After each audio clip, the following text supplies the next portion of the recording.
Christianity.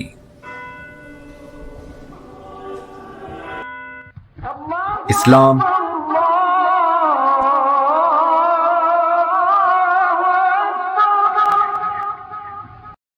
और Judaism.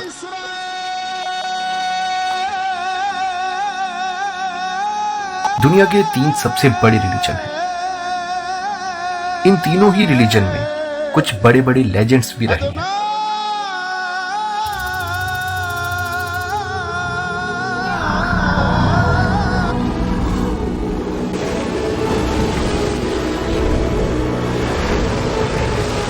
तो शुरू करते हैं आज की वीडियो, जो ऐसे ही एक अल्टीमेट लेजेंड की स्टोरी है।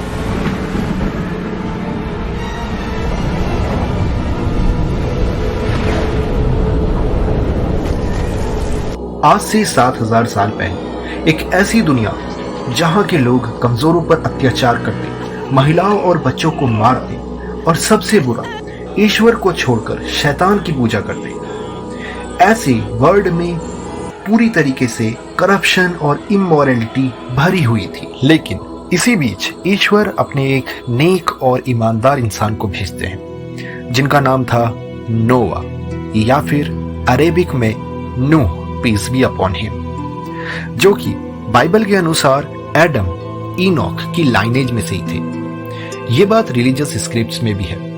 Bible Genesis chapter 6 verse 5, And the Lord saw that the wickedness of the man was great in the earth, and that every intent of the heart was only evil continually. इसी तरह Quran surah Hud verse 25, And we sent Noah to his people, saying, Warn your people before there comes to them a painful torment.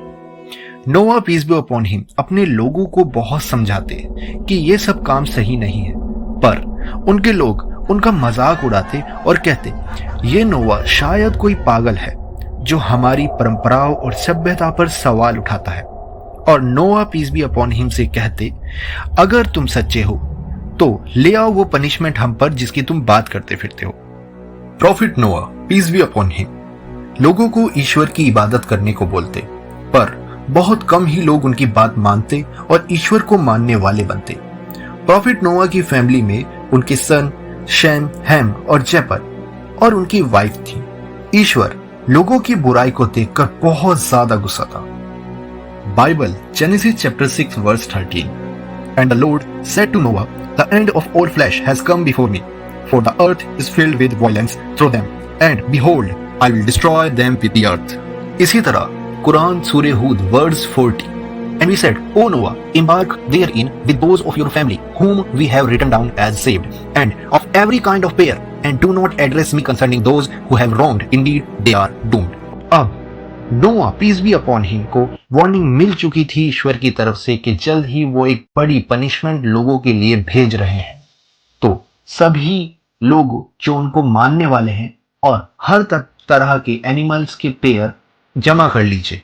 Profit Noah peace be upon him और उनके लोग बहुत चिंता में थे कि आखिर अब क्या होगा, पर नोआ पीस बी अपॉन हिम को ईश्वर के किए गए वादे पर पूरा यकीन था कि वो उनको और उनकी फैमिली को जरूर बचाएगा। ईश्वर नोआ को ऑर्डर करते हैं, Genesis chapter 6 verse 14, And make yourself an ark of gopher wood, make rooms in the ark and cover it inside and out with pitch. Quran surah Hud verse 37, So build the ship in our eyes and by our inspiration, and do not address me concerning those who wronged. Indeed, they are doomed. ईश्वर नोआ peace be upon him को एक ship बनाने का order देते हैं, पर साथ ही ये भी कहते हैं कि जो लोग मुझे नहीं मानते उनके बारे में मुझसे कोई सवाल मत करना, और जल्द ही ऐसे लोगों को खत्म कर दिया जाएगा। अकॉर्डिंग टू बाइबल, ईश्वर ने नोआ पीस बी अपॉन हिम को शिप की डायमेंशंस भी बताई थी, जैसे लेंथ 300 क्यूबिट्स, ब्रेथ 50 क्यूबिट्स और हाइट 30 क्यूबिट थी। क्यूबिट पुराने जमाने में इस्तेमाल करी जाने वाली एक यूनिट का नाम है। तो इस जहाज की लंबाई लगभग 135 मीटर, चौड़ाई 23 मीटर और ऊंचाई 14 मीटर रही होगी। ये एक 3 मंजिला जहाज था जिसमें एक दरवाजा भी था। इसे बनाने में सालों लग जाते हैं। जरा इमेजिन करिए, ये एक ऐसा समय है जिसमें हमारे पास कोई क्रेन, इलेक्ट्रिसिटी या किसी भी तरह की टेक्नोलॉजीज नहीं है। ये देखिए, ये दुनिया का सबसे बड़ा वुडन शिप है, वोयोमिंग। ये अमेरिकन जहाज साल 1909 में बनाया गया था, जिसकी लंबाई नोआ की अर्क के आसपास ही है, 140 मीटर। कंपैरेटिवली ये दोनों जहाज कितने अंतर में बनाए गए हैं, कितनी ज्यादा डिफरेंट टेक्नोलॉजीज और कितना हजारों साल का इनमें गैप है। तो ये बात तो साफ है कि profit Noah peace be upon him के शिप को बनाने के काम बिल्कुल नियर टू इम्पॉसिबल था। नोआ पीस बी अपॉन हिम जब जहाज को बना रहे थे तो लोग उन्हें देखते और बोलते, पहले हमें लगता था कि शायद ये कोई मस्ताना है जो अजीब अजीब बातें करता है, पर अब तो बिल्कुल साफ हो गया है कि ये बिल्कुल कोई पागल इंसान है। आखिर इस रेगिस्तान में जहां आसपास कोई समुद्र नहीं, नदी नहीं, बारिश का कोई अता पता नहीं, यहां पर आखिर ये जहाज का क्या करेगा?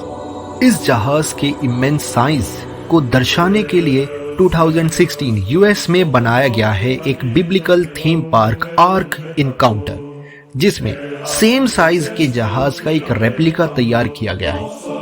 आप इस जहाज को देखकर इमेजिन कर सकते हैं कि आखिर नोआ की शिप की लंबाई चौड़ाई कितनी रही होगी।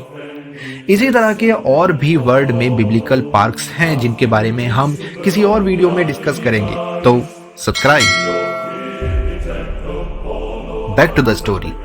अब शिप बनके तैयार हो चुका था। Profit Noah peace be upon him और उनके फॉलोअर्स के बीच में अब डर मौजूद था। ईश्वर के ऑर्डर्स के मुताबिक हर किस्म के एनिमल्स के पेयर को शिप में ले जाया गया।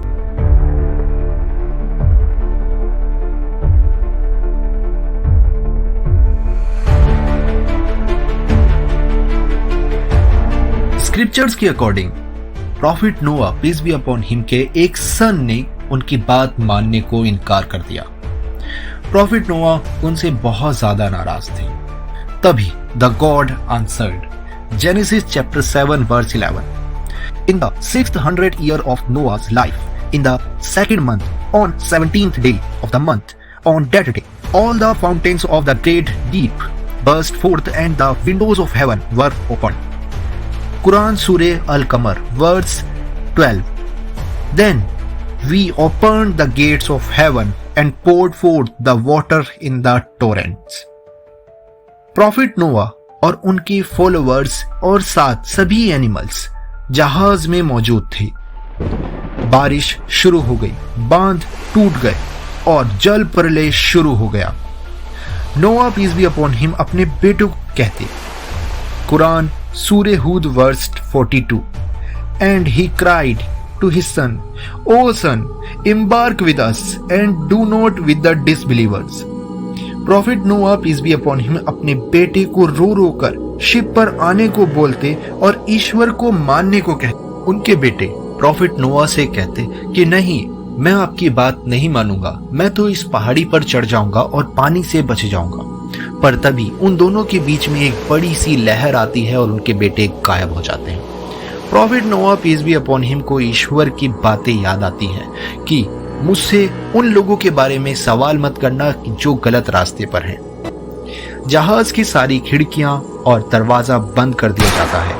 पूरे इलाके में पानी भर जाता है और दुनिया की हर चीज अब सैलाब में डूब जाती है।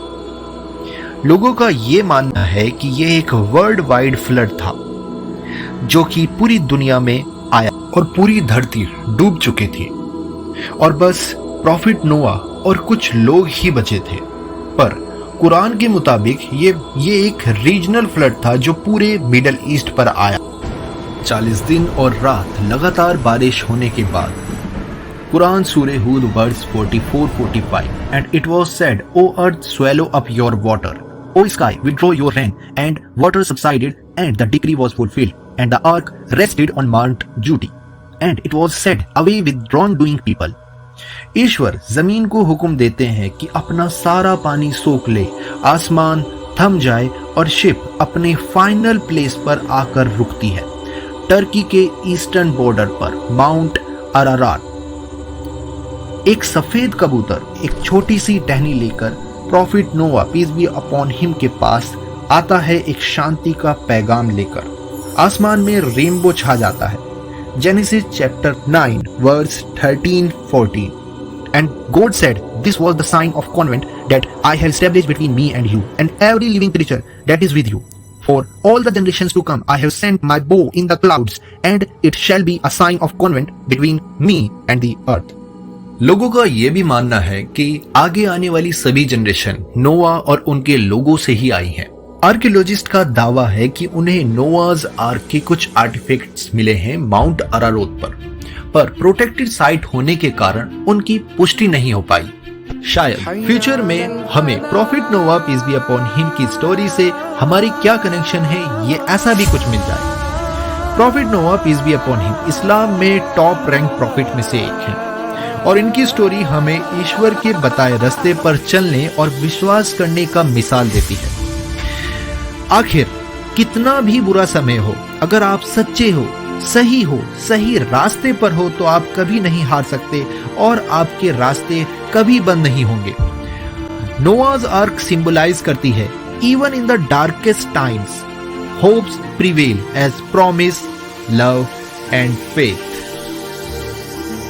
आपको ऐसे ही कोई लेजेंड के बारे में जानना हो तो हमें कमेंट्स में जरूर बताएं।